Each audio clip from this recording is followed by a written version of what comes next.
really important that we begin to change the mindset of young people to know that your vote counts. They don't understand that the legislative arm of government is actually a co-equal arm of government. We have an incredible amount of potential. Whatever it is I was doing, because of my personal DNA, it had to be of an international standard. Which is what, seriously speaking, is all about.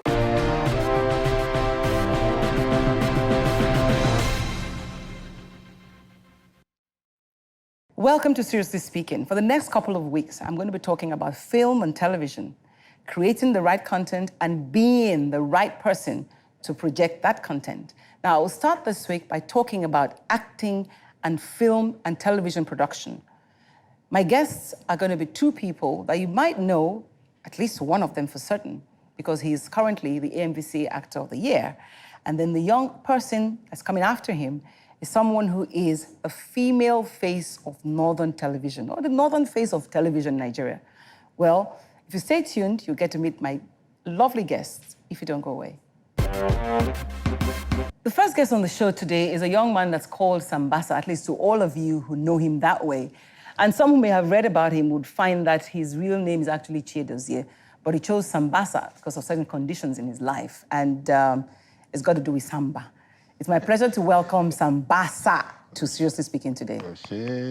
Thank you very much. You speak Yoruba very well, right? Not really. But, how come? You grew up, you say a backyard boy in Isolo.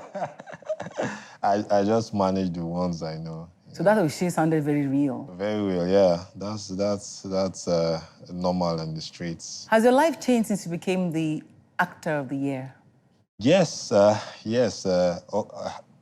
Obviously, before I wasn't the best actor, and now I'm the best actor in Africa. Mm-hmm. You know, it's an African award. Okay, remind me. Yeah, that's what's up. Yeah, you know. And a lot of things have changed, you know, apart from the fact that as a person, you know, you always know that you have it, you know, but when a very, very notable platform comes around and, you know, people acknowledge you and say, okay, we want to recognize that you have it, you know. And then there's attention. So I've been getting a lot of attention, and it's good. It's been a good and interesting journey. But you talk about having a difficult childhood. My journey, when things were so hard, it wasn't too long ago, you know, and then all of a sudden I'm here. You know, the very first, apart from schooling in University of Lagos, studying creative arts, doing stage plays and other things, you know. The very first time I was on TV was A Mile From Home, which came out in 2013. You also got Best Supporting Actor for that? You were nominated? No. Yeah, I was nominated, yeah. So, and then this is Slow Country, winning Best Actor in Africa, and then I'm like... You were playing Badman, Shao. Well... I mean, that movie is running, I mean, you were playing Badman. Well...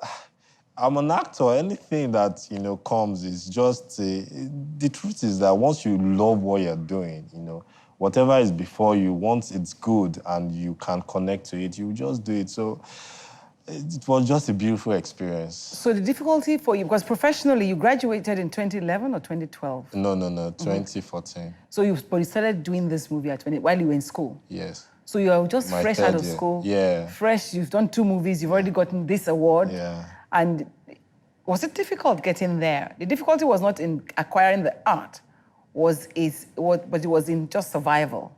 Yes. That's the word, survival. You know, I lost my father. You know, when, you know, as a child, when you can still, if you want to think about him, you have to think, okay, how did he really look like? You know, because I was very young then. And then... You were how old? 8, 9. Around that age. And after secondary school, I lost my mom. You know, but before she died, it was just... One thing that has helped me is just the training, the orientation. Because when he died, my father died, she just took refuge in the church. And she was a primary school teacher. So when she got to church, St. Mary's Catholic Church in Solo, you know, she joined the charismatic group, Jesus Cares, and they made her the drama and choir teacher. You know, so I had to tag along, you know. So the very first day, I can remember the very first day that we went, and what caught my attention, or what drew me, made me like the place was that they shared biscuit and Fanta, And then I was like, in my mind, as I was chewing the biscuit, I said, these people are nice. I'll come back again, and... Did you ever act in any of the plays while in church? Yeah. I did a lot of acting, a lot of singing, and then after she died, I joined the Catholic Youth Organization, the Youth Society in the Catholic Church. So when did you know that acting would be easy, and did you expect any difficulties?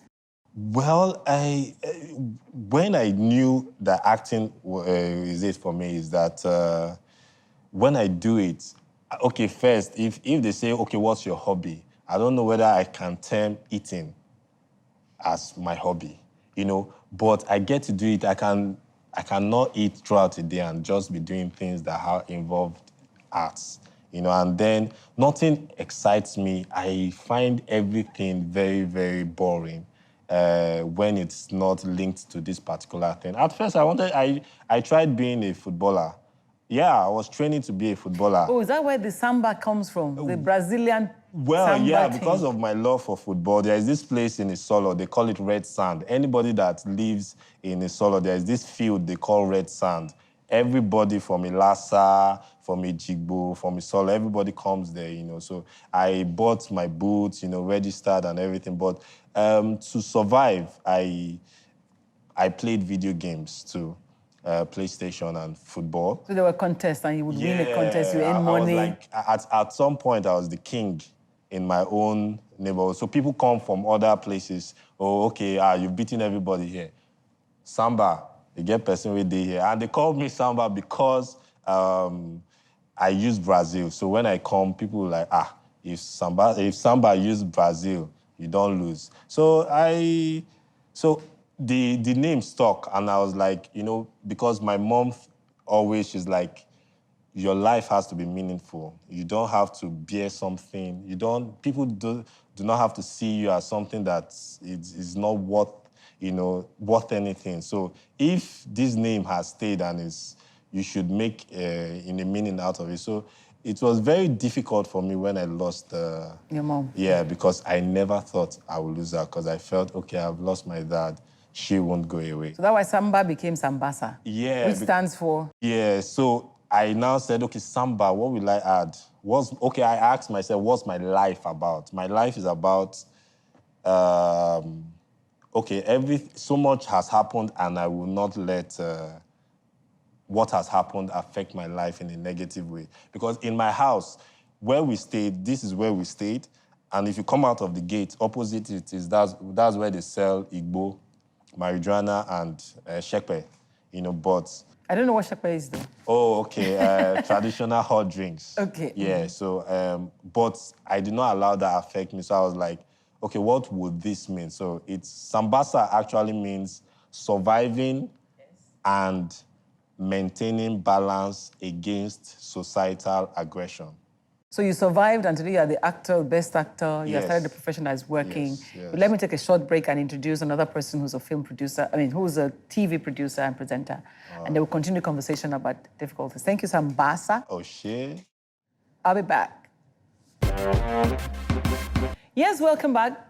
Salma Phillips is going to join me on set right now. She produces her own show called... Also, come on, Salma. Join us on set. It's nice to have you. Hello. Hi. I'm not going to hug you. Just sit down quietly. But I'm sure you know this fellow. Yes, I do. But thank you for having me. Yes, I'm glad to have you here. So what's it like being a film producer? A TV producer? Okay, a TV producer. Because you're a lawyer originally. Well, I've not practiced one. Yes, but I studied law. But I haven't practiced law. So you haven't had need to practice law? Yes, I haven't had the need to practice law. But I invited you on the show because you tell, your show comes out as a northern female TV producer. Yes. Right? I think at the beginning, people misunderstood that, right? Yes. And what was the perception that they went away with? I think people, like you said, they misunderstood the fact that they actually thought the show was a northern talk show, but it's actually a northern infused. So I interview Northerners, and I interview Igbos, Yorubas, you know, Calabar people. But at the beginning, people were like, okay, is this just strictly a northern show? But it's a mixture of, you know, everybody. No, what I find interesting, the first time you took your show out to the cable channel, they turned it down. Wow, they did. Did you cry that night? Not really. I think I cried the third time. Oh. Yeah, I cried the third time. The first time I went was in 2014. I did a pilot, because first I called them to say to them, okay, I have this pilot, and I want to bring it for you people to watch. And they said to me, sorry, we're not looking for talk shows. We're looking for movies and series. So I called again, and then eventually I spoke to a lady. I don't want to call her name. But she said, okay, you know what, bring your pilot. I went over there. I was confident that they were going to like it. I took the pilot to them, and it was 4 of them. They came out and they said to me, this is really bad. They said, it is really bad. Your presenting skills is bad. The content is not good. This is not what we want for, you know, our cable. They said no. But the lady said to me, I see something. There's something in you. Go back and do 2 pilots, something different, and then come back to me. She gave me her number. She gave me her card. She was like, call me, send me an email, and once you're done. So I went back. I was disappointed. I went back. My husband said to me, you know what, just try again. I shot 2 pilots. I called her. I think it was after a month and a half. Oh, she was like, oh, come in. You know, she called her team, and they watched it, and she said, nah. This is not, again, yeah. She said, nah, this is not working. She said to me, do you know what? I think you should go back and do something with a co-host, someone who's different, someone who's not from the North. So I think I misunderstood her, because I got someone from the States. She lived in the States for about 25 years, but she moved down to Nigeria. And I shot 6, Auntie Adesuwa, 6. That's money. Yes. And I was so confident they were going to say yes, and I took it to them. And they said, what is this? What is going on over here? Her accent, she said, I can't even understand what she's saying. You're from the North, you lived in Nigeria. Why didn't you look for an Igbo girl or Yoruba girl? Why this, you know? They said no. And that was when I cried. I cried, and I said to my husband, I'm done. I don't think this is for me, you know? So he said to me, you should take a break for like maybe 6 months to a year, and I think you should go and study media broadcast.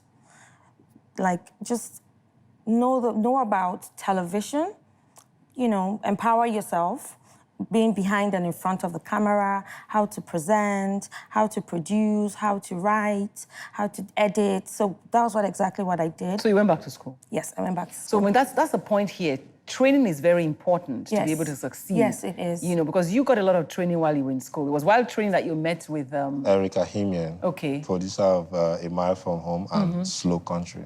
So you went back to I mean, but training is not all.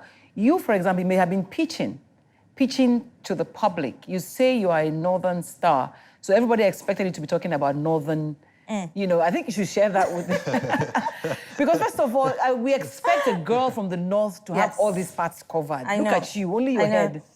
Okay, I don't know if I'm a Northern star yet, but the reason why I'm like this is because... No, but that's one of the... You want to be... There's no female from the North that you can say, yes, this person... You know, you tell me about having superstars that you could see from across, you know, but you can't find anybody from the Northern origin. And that's the truth. Growing up, there was nobody. There was no Northern woman that I could say, okay, there was a Because you wanted to be on TV. Yes. Exactly. So there was no Northern woman that I could say, okay, I've looked up to this woman. She started acting when she was... There was none. And me being like this, the reason why I am like this is because my mom is Calabari. She's from River State. And so this is Calabari? This is Calabari. and then this is Borno State. This is Borno State. You know, I'm a mixture of the two. And sometimes I don't know which way to go. I get confused because as a Northern woman, the whole idea of the way Northerners, or let me say the men and society, see Northern women is they have to be perfect, prim, proper, covered from head to toe. They bring these girls up to aspire to get married. They don't necessarily bring you up to follow your dreams. Yes, some parents would say education is important, but always have it at the back of your mind. You're going to end up in the man's house. Exactly. Where did you get your support from? Well, first from my mother, my late mom. So she encouraged you. She knew you were going to study, but you were still in secondary school. Yeah, she didn't know. All this started when she has left, and then I got support from the Catholic Women Organization, St. Mary's Catholic Church in Solo, and then my family, the Nzeribe family, and the Wingwe family, and then my management. I have a very, very understanding and very, very... So you're doing it right. You have management too. Yeah, public connect communications. Okay. Yeah, so we have beautiful ideas, you know. Nollywood has come to that point where the world is watching, and we know. So Sambasa brand is going to be doing a lot of interesting stuff. There's something I've seen on social media recently of you and Gary and something like that. That's a monologue that I'm working on, you know, as we do the work, we save small coins, so that when we're ready, we do it the way it's supposed to be done. You know, it's titled No Wahala, There is Gary at Home. So there's more work coming from you. Yes. And Salma, what's the name of the Hausa one that you have? Arewateo. Arewateo. Arewateo. It means the North today.